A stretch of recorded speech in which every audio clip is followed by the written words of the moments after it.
In today's video, what I'm going to be talking to you about is a simple youth 4-out basketball play that you can run with your team if you tend to have either a shorter team or a team that can shoot the ball better, or if you have just one really good center and you want to kind of isolate him in the post. Let's get down, let's check this out. So the first play is very simple. It's just a pass and screen away. However, I like to run it just a bit different. So when we pass over to player 4, player 1, I would like to give him the option to screen for multiple different players.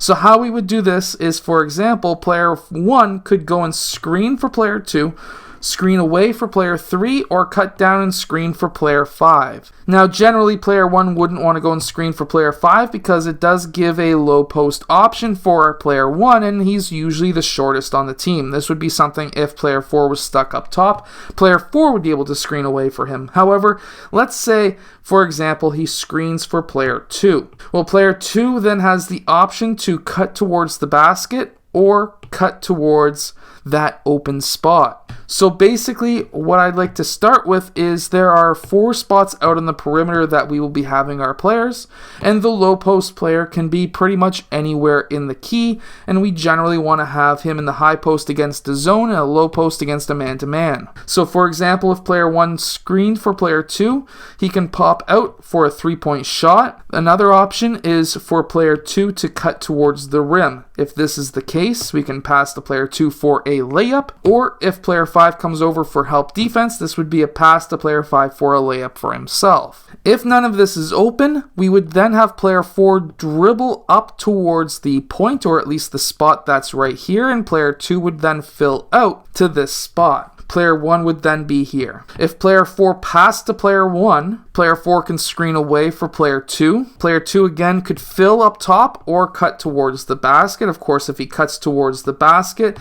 if player 5 comes out, this would be a nice simple pass to player 5. If there's nothing there, let's say player 2 blue was able to cover that nicely, player 2 will then pop out towards that free throw line extended, and everyone is still in their locations. If player 1 was to now pass to player 3, player 1 can screen for player 4 or screen for player 2. Or if he was to pass back to player 4, he could screen for player 3 or screen down for player 5. If he screened down for player 5 would then use that screen. He would pop across the key, and now player 4 could pass to player 5 for the layup. However, if player 1 was able to seal that man really well and player 1 switched off, this is why I say a player 1 may never want to screen down low, is because now if he was to seal that man really well, this could be a pass to player 1 for a layup. That's why sometimes a player 4 might be a better inclined option to be able to screen down low. If he was to screen for player 3 instead, player 3 again would have the option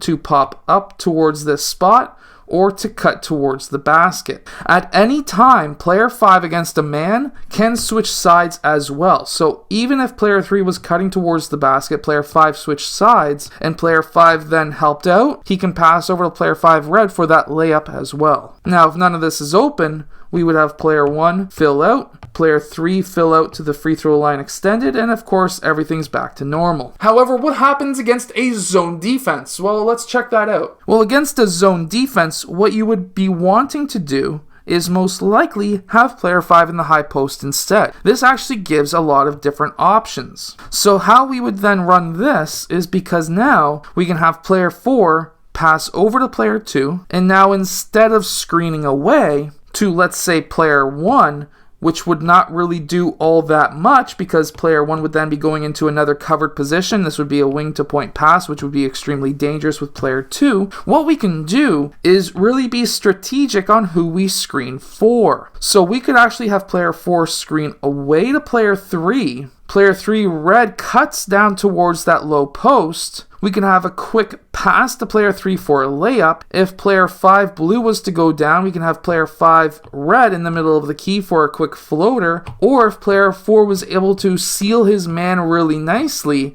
we could have a pass over to player 4 for a layup.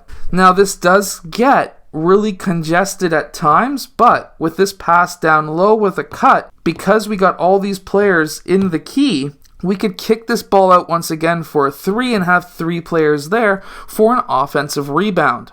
This gives us a few different options. Now again, instead, what we could have is player 5 right in the middle of the free throw line, which also gives us another great option. And that great option being a pass over towards player 3, and then we would have player 1 who would cut down and screen away again.